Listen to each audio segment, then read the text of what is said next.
बिस्मिल्लाहिर्रहमानिर्रहीम। अस्सलाम वालेकुम dear students, I am Jahanzeb Ahmad, your physics teacher. आज हम 9th क्लास की फ़िज़िक्स के चैप्टर नंबर 3 का टॉपिक 3.1 पढ़ेंगे। इससे पहले हमने चैप्टर नंबर 2 पढ़ा जिसका नाम था काइनेमैटिक्स, और उसमें हमने मोशन को डिटेल में स्टडी किया था। डिफरेंट चीज़ें, डिफरेंट क्वांटिटीज़ पढ़ी थी जो कि मोशन से रेलिवेंट थी। ठीक है, इस चैप्टर का नाम है डायनामिक्स। तो सबसे पहले हम डायनामिक्स की डेफिनेशन देख लेते हैं कि डायनामिक्स किसे कहते हैं। Dynamics is the study of motion of an object and the cause of its motion. Dynamics जो है, इसमें हम मोशन को स्टडी करेंगे और उसके कॉजेज़ को भी, कि किन वजूहात से वो मोशन पैदा हुआ है। ठीक है, पिछले चैप्टर में काइनेमैटिक्स में हमने जस्ट मोशन को डिस्कस किया था, उसके कॉजेज़ को डिस्कस नहीं किया था, क्योंकि kinematics is the study of motion. ठीक है, यहाँ हम मोशन के कॉजेज़ को भी डिस्कस करेंगे। डायनामिक्स में हम मोशन के कॉजेज़ हैं उन्हें भी डिस्कस करते हैं। अब कॉजेज़ में क्या क्या चीज़ें आ जाती हैं, सबसे पहले हम डिस्कस करेंगे फोर्स को। ठीक है, फोर्स भी कॉज है मोशन का, फोर्स की वजह से मोशन पैदा होता है। फोर्स को डिफाइन करते हैं, फोर्स है क्या। अ फोर्स मूव्स और टेंड्स टू मूव, स्टॉप्स और tends to stop the motion of a body. The force can also change the direction of motion of a body. Force क्या करती है, किसी भी ऑब्जेक्ट को मूव करवा सकती है, या मूव करवाने की कोशिश कर सकती है, या किसी ऑब्जेक्ट को रोक सकती है, या रोकने की कोशिश कर सकती है। For example, if there is some object, कोई ऑब्जेक्ट पड़ा हुआ है, कोई बड़ा सा बॉक्स पड़ा हुआ है, और आपने उस बॉक्स पर को मूव करवाना है, तो आप उसको पुश करते हैं। वो जो आप उस बॉक्स को पुश करते हैं, आप उस पर फोर्स अप्लाई कर रहे हैं। That push is basically force, जिसकी वजह से वो जो बॉक्स है वो मूव करने लग जाता है। ठीक है, अब उस बॉक्स, ज़रूरी नहीं है कि वो बॉक्स मूव ही करेगा। अगर आप कम फोर्स लगाओगे तो वो मूव नहीं करेगा, अगर आप ज़्यादा फोर्स लगाओगे तो फिर वो बॉक्स मूव करने लग जाएगा। तो किसी भी ऑब्जेक्ट को आपने मूव करवाना हो तो आप उसको पुश करते हैं, दैट इज़ अ फोर्स। इसी तरह अगर आपने किसी ऑब्जेक्ट को स्टॉप करना हो, किसी ऑब्जेक्ट को स्टॉप करना हो, for example you are playing football, आप फुटबॉल खेल रहे हैं और there is a goalkeeper. आपने बॉल को हिट किया, किक किया, और वो फुटबॉल जो है वो गोल कीपर की तरफ गया, और गोल कीपर उसे आगे से स्टॉप उसने करना है, तो वो उसको क्या करता है, उसको पकड़ लेता है आगे से। उसने उस पर फोर्स लगाई, उस फुटबॉल पर फोर्स लगाई, और फोर्स लगाकर उसको रोक लिया। अगर वो फोर्स ना लगाता तो वो फुटबॉल ना रुकता। ठीक है, तो इस तरह हम ऑब्जेक्ट्स को रोक भी सकते हैं फोर्स लगाकर। अब ये तो मैंने आपको फुटबॉल की एग्जांपल दी है। अगर कोई हैवी चीज़ है, for example if there is a car और something which is very heavy, ठीक है, और वो मूव करती हुई आ रही है, और आपने उसको रोकना है, तो आप उस पर फोर्स लगाओगे लेकिन वो ऑब्जेक्ट नहीं रुकेगा। मीन्स आप फोर्स लगा रहे हैं, उसकी स्पीड कम हो सकती है, उसकी स्पीड में कमी आ सकती है, लेकिन वो ऑब्जेक्ट रुक नहीं रहा। मीन्स आप फोर्स लगा रहे हो और वो ऑब्जेक्ट स्टॉप नहीं हो रहा, लेकिन आप स्टॉप करने की कोशिश तो कर रहे हो ना। तो इसीलिए यहाँ जो डेफिनेशन में वर्ड्स हमने यूज़ किए हैं कि अ फोर्स मूव्स, मूव करवाती है, जैसा कि मैंने आपको बॉक्स की एग्जांपल दी, और टेंड्स टू मूव, या मूव करवाने की कोशिश करती है, कि आप फोर्स लगा रहे हो, पुश कर रहे हो, लेकिन वो ऑब्जेक्ट मूव नहीं कर रहा, तो आप कोशिश कर रहे हैं उसको मूव करवाने की, फोर्स लगा के।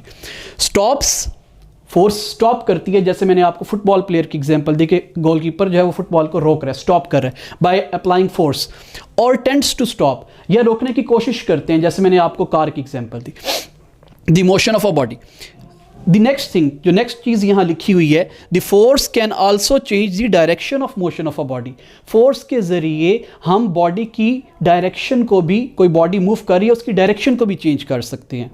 For example there is a cricketer है, ठीक है, बॉलर ने बॉल को फेंका बैट्समैन की तरफ, ठीक है, तो बैट्समैन आगे से उस बॉल को हिट करता है with the help of a bat. तो वो जो बैट है उसने उस बॉल पर फोर्स लगाई है, और वो बॉल उसकी तरफ आ रहा था, उसने उसको वापस भेज दिया बॉलर की तरफ या ऑन अदर साइड। ठीक है, तो उसकी डायरेक्शन को चेंज कर दिया है। तो इस तरह हम फोर्स से ऑब्जेक्ट्स की डायरेक्शन को भी चेंज कर सकते हैं। ठीक है, तो ये हमारे पास फोर्स से रेलेवेंट डेफिनेशन थी। होपफुली आपको इसकी समझ आ गई होगी। Force is a vector quantity. Force एक वेक्टर क्वांटिटी है क्योंकि इसमें डायरेक्शन इन्वॉल्व हो गई है, डायरेक्शन का जिक्र आ गया इसमें, तो ये एक वेक्टर क्वांटिटी है। ठीक है, आप किस डायरेक्शन में फोर्स लगा रहे हो ये बड़ा इंपॉर्टेंट है। अगर आपने फुटबॉल को रोकना है तो आपने उसको फोर्स जो लगानी है उसके सामने आकर उसको रोकना है। ऐसा नहीं आप साइड पर खड़े हैं और आप उसको जिस डायरेक्शन में जा रहा है उसी डायरेक्शन में ही फोर्स लगा दो तो वो रुकेगा तो नहीं। तो अगर आपने किसी ऑब्जेक्ट को रोकना है तो उसके या कोई टायर आ रहा है मूव करता हुआ और आपने उसको रोकना है, तो ऐसा नहीं है कि आप उस टायर को ऊपर से इस तरह उसी डायरेक्शन में फोर्स लगा दो तो वो तो आगे मूव कर जाएगा। आपने उसको फ्रंट पर आकर उसको अगेंस्ट फोर्स लगाओगे उसके, तब वो रुकेगा। ठीक है, तो force is a vector quantity, इसमें डायरेक्शन बड़ी इंपॉर्टेंट होती है। यूनिट ऑफ फोर्स क्या है? न्यूटन। हम डिफरेंट क्वांटिटीज़ को, डिफरेंट फिजिकल क्वांटिटीज़ को डिफरेंट यूनिट्स से मेजर करते हैं, जैसे मैस को किलोग्राम में, लेंथ को मीटर में। इसी तरह फोर्स को हम न्यूटन्स में मेजर करते हैं कि 50 न्यूटन फोर्स है, 100 न्यूटन एंड लाइक दिस। और फोर्स को रिप्रेजेंट करते हैं हम कैपिटल F से। ठीक है, और चूंकि ये वेक्टर क्वांटिटी है तो हम कैपिटल F को बोल्ड करके लिख देते हैं या इसके ऊपर वेक्टर का निशान लगा देते हैं। The next term is inertia. ये बड़ी इंपॉर्टेंट टर्म है इनर्शिया।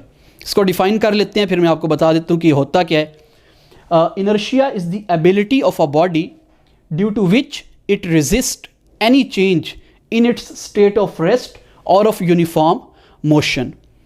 इनर्शिया किसी भी ऑब्जेक्ट की, किसी भी बॉडी की ऐसी प्रॉपर्टी होती है, ऐसी एबिलिटी होती है कि जिस एबिलिटी की वजह से वो ऑब्जेक्ट अपनी जो हालत है उसको मेंटेन कर रहा होता है। For example, if there is some heavy object, एक स्टोन है, एक पत्थर है और वो बहुत बड़ा सा पत्थर है, आप उसको पुश करते हो, जाकर उस पर फोर्स लगाते हो, वो मूव नहीं करता, वो मूव नहीं करता क्योंकि वो पत्थर काफ़ी हैवी है, उसका मैस काफ़ी ज़्यादा है और वो रेस्ट में रहना ही पसंद कर रहा है। हम उस पर फोर्स लगा के मूव करवा रहे हैं लेकिन वो आगे से रेजिस्ट कर रहा है। आप फिर फोर्स बढ़ाते हो, पहले आप खुद फोर्स लगा रहे हो, फिर आपका फ्रेंड भी साथ मिल गया, आप दोनों मिलकर फोर्स लगाते हो, तो तब फोर्स ज़्यादा होगी, तो अब वो पत्थर जो है वो मूव कर जाता है, वो अपनी पोजीशन से डिस्प्लेस हो जाता है, वो रेस्ट की बजाय मोशन में आ जाता है। तो पहले वो रेस्ट में ही रह रहा था, अपनी हालत को जो है वो मेंटेन कर रहा था। That property is basically inertia, कि कोई ऑब्जेक्ट रेस्ट में पड़ा हुआ है तो वो रेस्ट में ही रहना पसंद करेगा। इसी तरह अगर कोई ऑब्जेक्ट मूव कर रहा है तो वो मूव करते ही रहना पसंद करेगा। अगर आपने उसको रोकना है तो आपको उस पर फोर्स लगानी पड़ेगी। एग्जाम्पल ले लें कोई भी, फॉर एग्जाम्पल कि आपके पास कोई बाइसिकल है और वो मूव करती हुई आ रही है बाइसिकल। अब अगर आप उसको फ्रंट से जाकर नहीं रोकोगे और अगर उस पर बैठा हुआ पर्सन उसको नहीं रोकना चाह रहा, वो उसके जो व्हील्स हैं उनको घुमाई जा रहा है, ठीक है, तो वो बाइसिकल मूव करता रहेगा। अब आप जाकर उसके अगेंस्ट फोर्स लगाओगे तब वो रुकेगा, अदरवाइज़ वो नहीं रुकेगा। इसी तरह कोई फुटबॉल है और वो ग्राउंड पर मूव करता हुआ आ रहा है, तो आप उसको आगे से आकर रोकोगे तब वो रुकेगा, अदरवाइज़ वो मूव ही करता रहेगा। या फिर जो ज़मीन की फ्रिक्शन है या घास है उसकी फ्रिक्शन की वजह से वो रुक जाएगा, अदरवाइज़ वो फुटबॉल नहीं रुकेगा, वो अपनी मोशन को कंटिन्यू करना चाहेगा। तो बेसिकली इनर्शिया इज़ दिस, कि कोई भी बॉडी है, कोई भी ऑब्जेक्ट है, अगर वो रेस्ट में है तो वो रेस्ट में ही रहना पसंद करता है, अगर वो मूव कर रहा है तो वो मूव करता ही रहना पसंद करता है, जब तक उस पर कोई फोर्स अप्लाई करके उसे मूव ना करवाया जाए या रोका ना जाए। तो दिस इज़ बेसिकली इनर्शिया। अब आपको इसके डेफिनेशन की अच्छे से समझ आ गई होगी। Inertia is the ability of a body, कि ये बॉडी की एबिलिटी होती है due to which it resist, जिसकी वजह से वो मुज़ाहमत करती है, वो बॉडी मुज़ाहमत करती है any change in its state of rest, कि अगर वो रेस्ट में है तो वो रेस्ट में ही रहना चाहेगी। हम फोर्स लगाएंगे लेकिन वो मुज़ाहमत करेगी, वो मूव नहीं करना चाहेगी। फिर हम ज़्यादा फोर्स लगाएंगे तो वो बॉडी मूव करेगी, अदरवाइज़ नहीं करेगी। और ऑफ यूनिफॉर्म मोशन, और अगर वो बॉडी मूव कर रही है तो वो मूव करते ही रहना पसंद करेगी जब तक हम उस पर फोर्स लगा के उसको रोकने की कोशिश नहीं करते। तो दिस इज़ बेसिकली इनर्शिया। तो ये एक इम्पॉर्टेंट टर्म मैंने यहाँ एक बुलेट में लिखा हुआ है, ये आपके MCQs में भी पूछा जाता है आमतौर पर, कि inertia depends on mass. Inertia किस चीज़ पर डिपेंड करता है? तो इसका आंसर क्या होगा? मैस पर डिपेंड करता है। कैसे? कि अगर एक ऑब्जेक्ट का मैस थोड़ा है तो उसकी इनर्शियल प्रॉपर्टी भी थोड़ी होगी, अगर एक ऑब्जेक्ट का मैस ज़्यादा है तो उसकी इनर्शियल प्रॉपर्टी भी ज़्यादा होगी। एक कम वज़न वाला पत्थर पड़ा हुआ है और एक बहुत बड़ा हैवी पत्थर पड़ा हुआ है जिसका मैस काफ़ी ज़्यादा है, तो कौन सा ज़्यादा रेजिस्ट करेगा? जो हैवी मैस वाला पत्थर है वो ज़्यादा रेजिस्ट करेगा, आप उस पर फोर्स लगाओगे वो मूव ही नहीं करेगा। छोटा सा पत्थर है, उसका मैस कम है, आप उस पर फोर्स लगाओगे वो थोड़ी फोर्स से भी मूव कर जाएगा। उसकी जो इनर्शियल प्रॉपर्टी है, जो रेजिस्ट करने की प्रॉपर्टी है वो कम है। लेकिन अगर एक बड़ा मैस है तो उसकी रेजिस्ट करने की प्रॉपर्टी ज़्यादा होती है। तो इनर्शिया मैस पर डिपेंड कर रहा होता है। The third term is momentum. What is momentum? तो मोमेंटम को पहले डिफाइन कर लेते हैं, फिर मैं आपको समझा देता हूँ। Momentum of a body is the quantity of motion it possesses due to its mass and velocity. Momentum किसी भी बॉडी की ऐसी क्वांटिटी होती है जो वो पोजेस कर रही होती है due to its mass and velocity. Momentum basically mass और वेलोसिटी पर डिपेंड कर रहा होता है। अगर कोई बॉडी है वो मूव कर रही है, मोशन में है, तो हम कहते हैं कि उस बॉडी के पास मोमेंटम है, उसके पास एबिलिटी है दूसरी ऑब्जेक्ट्स पर असरअंदाज होने की। अगर कोई रास्ते में कोई ऑब्जेक्ट आ जाता है उस मूविंग बॉडी के, तो वो उस पर फोर्स लगाने की सलाहियत रखता है। ठीक है, तो इसको मोमेंटम कहते हैं। और ये दो टर्म्स पर डिपेंड कर रहा है। मोमेंटम मैस पर डिपेंड करता है बॉडी के, और वेलोसिटी पर। अगर कोई ऑब्जेक्ट रेस्ट में है तो वो मोमेंटम उसके पास नहीं होता। मोमेंटम हमेशा मूविंग ऑब्जेक्ट्स के पास होता है जो मूव कर रहे हो, जिनकी कुछ ना कुछ वेलोसिटी हो। If object is at rest it possess no momentum, उसके पास किसी किस्म का मोमेंटम नहीं होएगा। तो मोमेंटम की कुछ एग्जांपल मैं आपको दे देता हूँ कि किस ऑब्जेक्ट का मोमेंटम कम होगा और किस ऑब्जेक्ट का मोमेंटम ज़्यादा होगा।